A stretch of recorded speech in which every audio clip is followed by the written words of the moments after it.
This, well, not this is a headache painkiller, but you get the point, is what can prevent something like this from happening.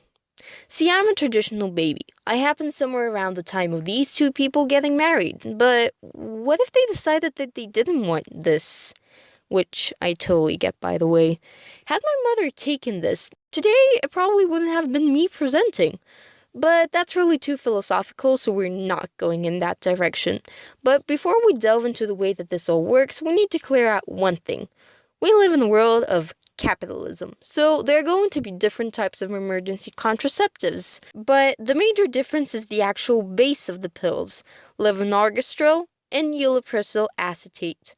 There are many brand names for levonorgestrel, and pretty much just one for ulipristal acetate. Levonorgestrel does many different things to your body. It's just a synthetic version of progesterone, and we all know that when an egg is released from an ovary, it sends out progesterone so that no more eggs can be released.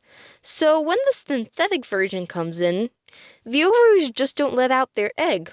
But if an egg has already been released, levonorgestrel can alter the lining of the womb so that the fertilized egg can't implant itself. This is normally why the period comes earlier or later. It also thickens the mucus of the cervix so that sperm can have a harder time coming in. You can see why the earlier that you take the pill, the bigger the chance to prevent pregnancy. The window for such pills as Levonelle is around 72 hours, so don't wait for the morning after. Moving on. Ella-1 is considered to be the better emergency contraception method.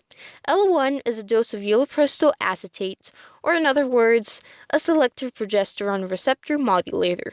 It selects progesterone and binds to it. It suppresses the growth of follicles. The way that it differs from levonorgestrel is that it can delay ovulation even on the day of the LH peak, which means that the window of effect becomes not 72 hours, but 120 hours. Ulipristal acetate can also reduce the thickness of the endometrium and delay the maturation of blood vessels that can keep the fertilized egg alive.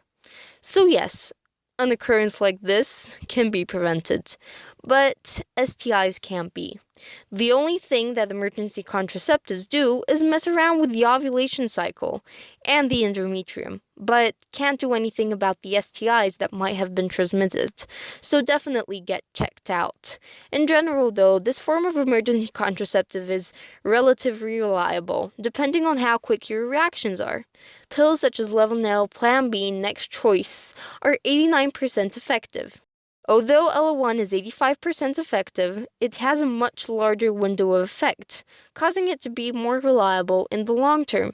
So, what's the conclusion? Emergency contraceptives are good because they are easy to take and will most likely work if you're quick enough. There have never been any reported serious complications. So, this is a very safe form of medication. They don't, though, prevent STIs. They will also most likely have side effects. Periods are going to be earlier or later. You can get quite dizzy and have headaches. And teenagers? Yeah, we can use this stuff. Unless you're under 16, not even I fall in that category, so that's great. You can get this without a prescription, and it's only 50 leva. The lowest price that I found in America was $65, so don't complain too much. I mean, babies tend to cost more than $200,000. Yeah. Hope that helped.